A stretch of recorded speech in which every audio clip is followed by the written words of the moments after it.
ओम श्री गणेशाय नमः।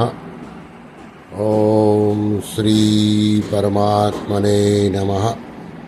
सभी गीता प्रेमी साधकों को सादर प्रणाम के साथ जय श्री कृष्ण। अध्याय 7 श्लोक क्रमांक 26 में जो परिशिष्ट भाव ऐड किया हुआ है वह इस प्रकार है। यहाँ शंका हो सकती है कि जब भगवान सब जीवों को जानते ही हैं तो फिर जिसको बद्ध जानते हैं वह बद्ध ही रहेगा और जिसको मुक्त जानते हैं वही मुक्ति होगा, क्योंकि भगवान का ज्ञान नित्य है। यह शंका वस्तुतः संसार की सत्ता और महत्ता को लेकर हमारी दृष्टि में है। वास्तव में भगवान और महात्मा दोनों की ही दृष्टि में संसार नहीं है, प्रत्युत केवल भगवान भी है। वासुदेवः सर्वम्। हमने ही अहम के कारण संसार को सत्ता और महत्ता दे रखी है। इसलिए भगवान हमारी भाषा में भूत भविष्य वर्तमान की बात कहते हैं। अगर वे हमारी भाषा में नहीं बोलेंगे तो हम समझेंगे कैसे? जैसे हमें अंग्रेजी भाषा सिखाने वाला अगर अंग्रेजी भाषा में ही बोले तो हम अंग्रेजी सीख ही नहीं सकेंगे। भगवान का ज्ञान नित्य है। सब कुछ भगवान के ज्ञान के अंतर्गत है। उनके ज्ञान से बाहर कुछ भी नहीं है। भगवान के ज्ञान में उनके सिवाय कुछ नहीं है। मत्तः परतरम नात्य किंचित दस्ति, जो गीता के 7वें अध्याय का 7वां श्लोक में कहा।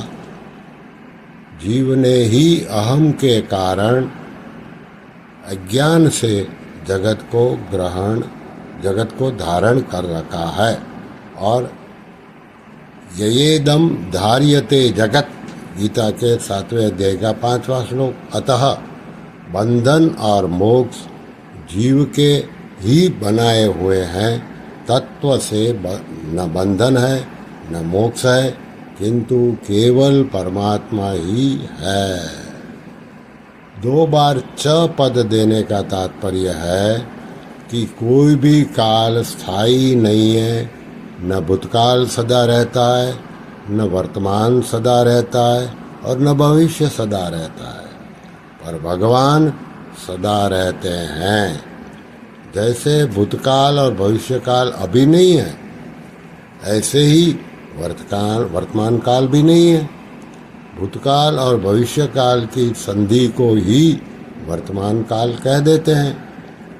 पाणिनि व्याकरण का एक सूत्र है, वर्तमान सामीप्ये वर्तमानवद्धा, अर्थात वर्तमान सामीप्य भी वर्तमान की तरह जा रहा है। यह वर्तमान सामीप्य है। वास्तव में वर्तमान सामीप्य को ही वर्तमान काल कह देते हैं।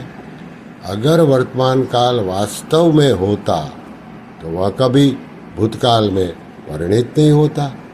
वास्तव में केवल वर्तमान नहीं है, प्रत्युत भगवान ही वर्तमान है।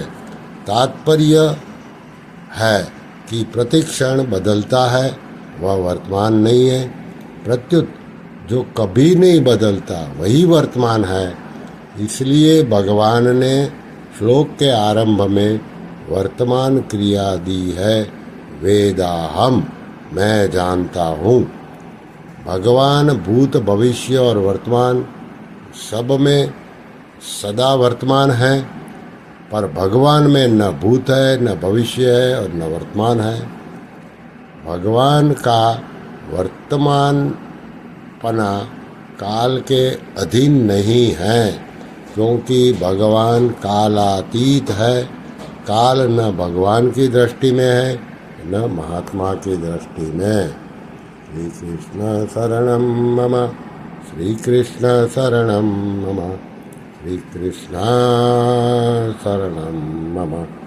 ॐ श्रीकृष्णार्पणमस्तु।